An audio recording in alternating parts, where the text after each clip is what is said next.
आज के अखबार की मुख्य खबर यह है कि 1984 में जो सिखों का नरसंहार हुआ था, उस मामले में जगदीश टाइटलर के खिलाफ हत्या का मुकदमा चलेगा। हत्या हुई, सिखों का नरसंहार हुआ 1984 में। आरोप पत्र तय हो रहा है 2024 में, 40 साल के बाद।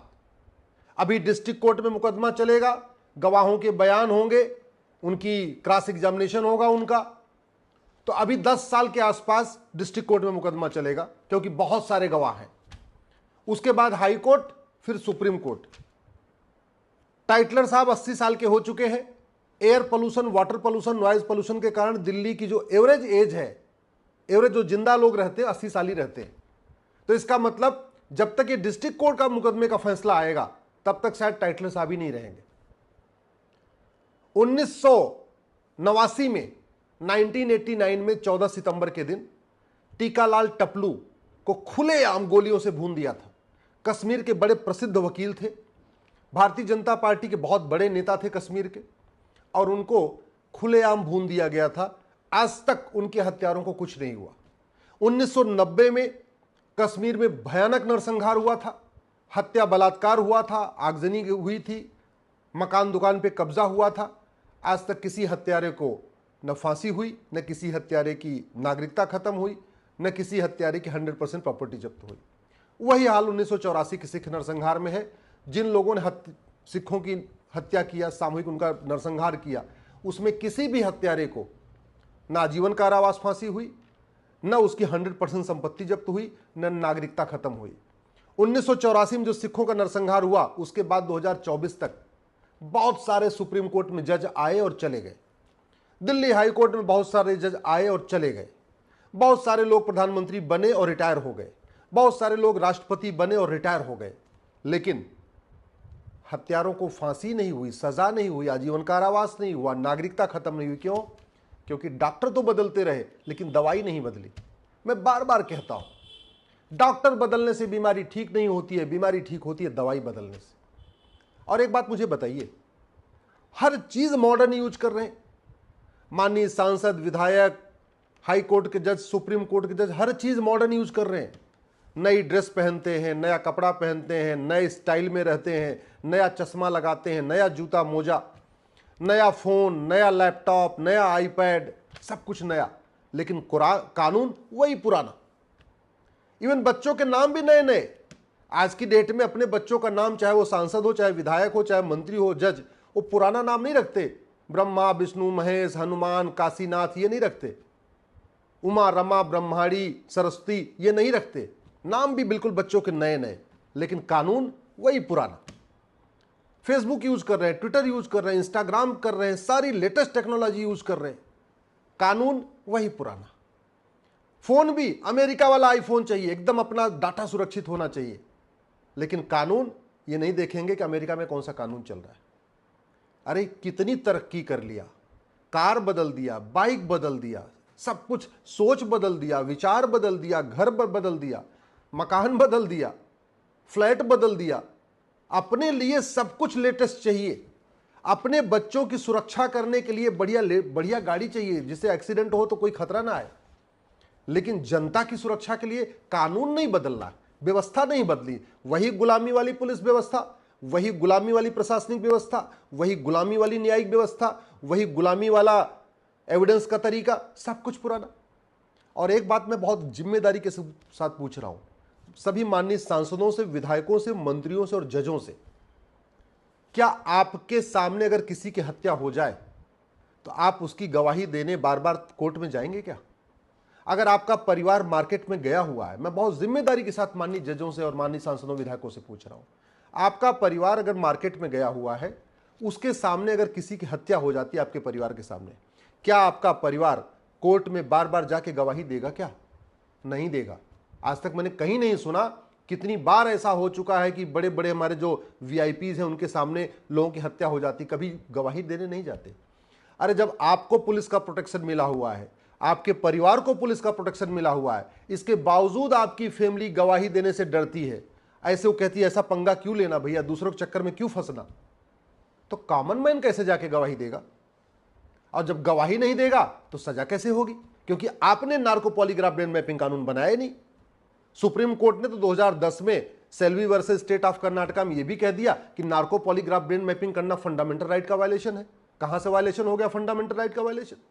अरे किसी को न्याय दिलाना है, किसी को न्याय दिलाने के लिए अगर किसी व्यक्ति को 2 इंजेक्शन लगाना पड़ेगा और इंजेक्शन लगा के उससे सच उगलवाया जा सकता है, तो इसमें फंडामेंटल राइट का वायलेशन कैसे हो गया?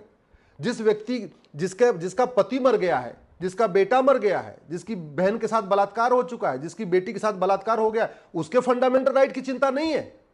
फंडामेंटल राइट की चिंता है हत्यारों की, फंडामेंटल राइट की चिंता है बलात्कारियों की, फंडामेंटल राइट की चिंता है नशा तस्करों की, फंडामेंटल राइट की चिंता है आतंकवादियों की, फंडामेंटल राइट की चिंता है माओवादियों की।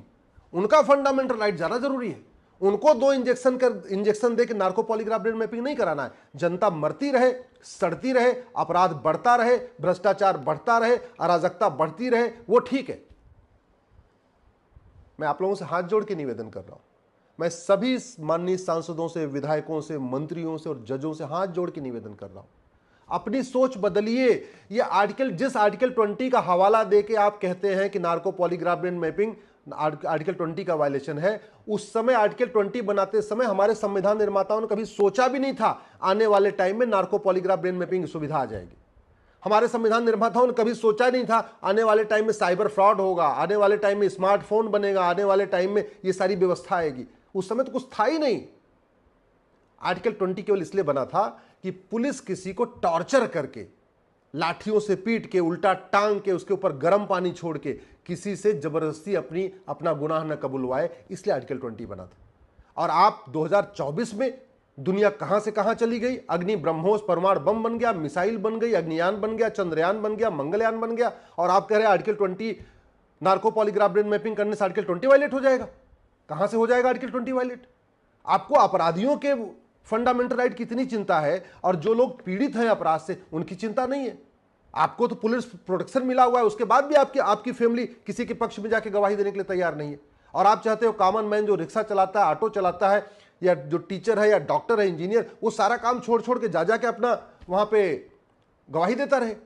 और आतंकवादियों के खिलाफ कौन गवाही देगा? सबको अपनी जान प्यारी है, सबको अपनी जान की चिंता है। जो बड़े बड़े ड्रग स्मगलर होते हैं, जो बड़े बड़े माओवादी हैं, जो नक्सली हैं, जो जिहादी हैं, उनके खिलाफ कौन गवाही देगा? सबको अपने बाल बच्चों की चिंता रहती है। आपके बाल बच्चे तो कभी किसी के खिलाफ गवाही दे नहीं सकते जाके किसी अपराधी के खिलाफ। और आप चाहते हो कि कॉमन मैन जाके जो बड़े बड़े माफिया हैं, चाहे वो ड्रग माफिया हो, चाहे वो खनन माफिया हो या बालू माफिया हो, उनके खिलाफ जाके गवाही दे दे। आप लोगों के घटिया कानून के कारण लाखों लोग जिन्होंने गवाही दिया है उनकी हत्या हो चुकी है। भारत में लाखों लोगों की हत्या हो चुकी है जिन्होंने बलात्कारियों के खिलाफ गवाही दिया, जिन्होंने आतंकवादियों के खिलाफ गवाही दिया, माफियाओं के खिलाफ गवाही दिया, और उसके लिए आप जिम्मेदार हैं। सांसद, विधायक, मंत्री और जज जिम्मेदार हैं। आप narco polygraph brain mapping test नहीं बना रहे।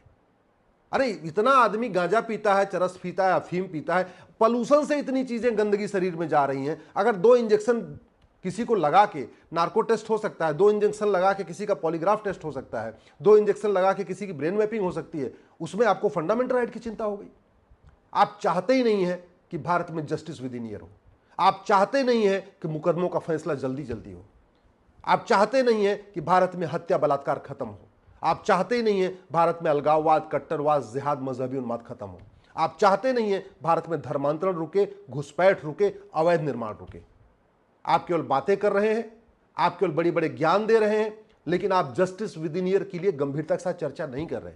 मैं कह रहा हूं, आप एक पुलिस चार्टर लागू करिए, एक जुडिशियल चार्टर लागू करिए, एक सिटीजन चार्टर लागू करिए, एक एडमिनिस्ट्रेटिव चार्टर लागू करिए। आप झूठी शिकायत, झूठे मुकदमा, झूठी जांच, झूठे एफआईआर, झूठी गवाही, झूठे एफिडेविट को गंभीर अपराध घोषित करिए। आप जो फर्जी डॉक्यूमेंट लोग बनवाते हैं, फर्जी आधार, फर्जी राशन कार्ड, फर्जी ड्राइविंग लाइसेंस, फर्जी वोटर आईडी, फर्जी बर्थ सर्टिफिकेट, फर्जी डोमिसाइल सर्टिफिकेट, इसको गंभीर अपराध घोषित करिए। न कोई फर्जी गवाही देगा, और उसके बाद आप नार्को पॉलीग्राफ ब्रेन मैपिंग कानून बनाइए। मैं कह रहा हूं मुकदमों का फैसला 3-3 महीने में शुरू हो जाएगा, मुकदमों का फैसला 2-2 महीने में शुरू हो जाएगा। और जब फटाफट दंड मिलना शुरू होगा, फटाफट सजा मिलना शुरू होगी, तो भ्रष्टाचार भी रुकेगा, अलगाववाद भी रुकेगा, ह्यूमन ट्रैफिकिंग भी रुकेगी, ड्रग स्मगलिंग भी रुकेगी। सब कुछ संभव है।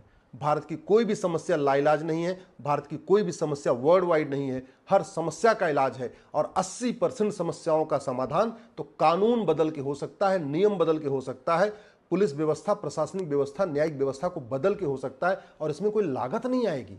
न जज की संख्या बढ़ाने की जरूरत है, न कोर्ट की संख्या बढ़ाने की जरूरत है। बिना जज की संख्या, कोर्ट की संख्या बढ़ाए ही 3-3 महीने में फैसला हो सकता है। केवल आप पॉलीग्राफ, नार्को टेस्ट अनिवार्य कर दीजिए। आप केवल और केवल लेटेस्ट टेक्नोलॉजी का उपयोग करिए। अगर आप घटिया कानूनों का उपयोग करते रहेंगे तो भारत में कभी शांति नहीं आएगी, कभी समृद्धि नहीं आएगी।